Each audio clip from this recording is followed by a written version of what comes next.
Alright, we're making a quesadilla with the leftover pork I got from lunch. Let's go. Preheat that pan. Ooh, someone's got Peronis. We have Serrano Pepper here. I'm just gonna dice it up real small. Alright, I don't have a microwave. This way, pork will heat up quicker in the pan. Let's call a tablespoon of mayo. Some hot sauce in there.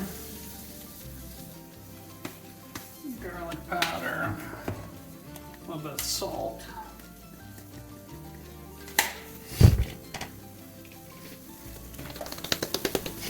Something like that.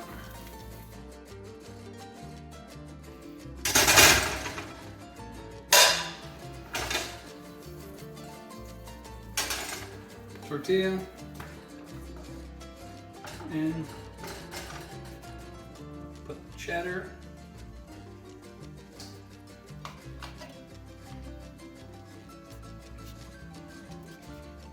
Now in goes the serranos.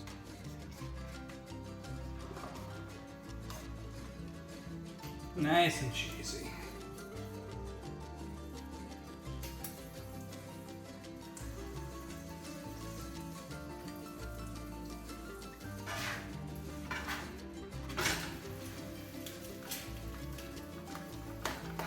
Pull out on time, as always. Oh, hear that crunch? Now it's Miller time.